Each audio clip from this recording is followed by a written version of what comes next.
Hey Void, how you doing? So we are still here on day 2 of October, and we are already on our 7th film of the year. Or of the month, since I'm trying to cram as much into October as I can. And I went classic this time, so I've mentioned before I'm alternating between streaming services. I'm not necessarily going in a set order. Sometimes it's a matter of convenience, and right now, the one that I have the least access to is HBO Max, just because I've only got that really set up properly on one screen. So I have to make sure to use it when I have access to that particular TV. Mostly due to just not remembering passwords. So rather than going Shutter, Tubi, HBO Max, Netflix in a continual loop, it might bounce back and forth. I'll try to be as even as I can, though. Though I did watch 2 Shutter movies last night, so. Okay, so. Went to HBO Max and found they had The Fly. I mean, they have multiple flies, but. The one in particular I'm going with is the original. I have not actually seen the original 1958 The Fly. 58? Yes, 1958. So, I was excited to finally get a chance to see it. I mean, I was familiar with the basic premise. I have seen the Jeff Goldblum version, though so long ago I barely recall it.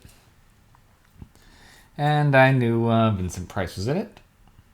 And I knew about the infamous "Help me" bit at the end. Well, there are 2 things I was wrong about going into this. I thought this film was in black and white. It is not. It is in color. Apparently, this is a common misconception. A lot of people believe The Fly to be in black and white. Most production pictures of it are in black and white. And its 2 sequels, The Return of the Fly and The Curse of the Fly, are both in black and white. So, just not the original. I don't know why this decision was made, but it was. So, yes. And next was Vincent Price. I thought was the doctor who turned himself into a fly. I am mistaken. He is the brother of the Fly. I will say seeing Vincent Price in color was weird. I'm pretty sure this is the only time I've actually seen the man in color, not counting his animated counterpart in Scooby-Doo. 13 Ghosts of Scooby-Doo. Anyway.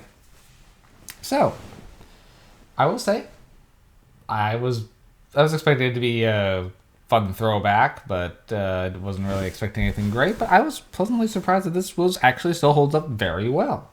I do like this how the story is told. Like, it makes it kind of more mysterious rather than just going straight forward, and I liked that. So this one kind of picks up with the Fly already dead, and his wife very much up for murder, as she's pretty much admitted to killing her husband in a hydraulic press. So, the press was dropped twice, once on the Fly's head, once on his arm, to try to crush all traces. However, she is not revealing why and is refusing anything, but she keeps wanting to track down a mysterious fly that is still on the loose. A fly with a white head. Now, this one goes a good ways in before flashing back to the events, but there's a lot of investigation and trying to piece together some strangeness before. They leave it a decent mystery of what's going on. I mean, if you know the basic story of the Fly, you already know it, but I liked how it was set up there, where it's more about what's going to happen to her than what happened to the Fly. Now, so then it finally flashes back to the doctor whose teleportation experiments, though with the machine, the disintegrator integrator machine, and how he eventually, through experimentation with this, messes up and crosses his DNA with that of a fly. He's sure he can undo it if he can just get the fly that escaped. And just to kind of rub salt in the wounds of the horror, his son had already caught that fly, and his wife had told him to release it just before she went down there and found out about all this. And then it keeps being so close, almost getting this fly.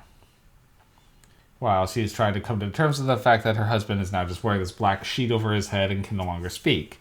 He's doing everything he can to hide himself. I will say yes, the effects for the fly are quite dated. And even the effects for the human-headed help me bit at the end, still pretty dated. Better than the fly itself, but but that didn't really detract from this movie for me. It's very well acted. Vincent Price is still Vincent Price. And more to the point, the wife of the scientist, Helena, I'm not sure how it's pronounced off the top of my head, is very well done.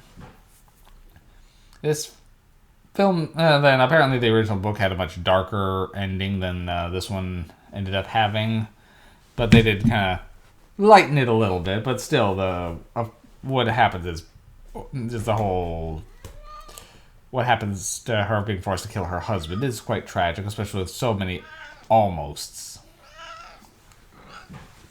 Hi.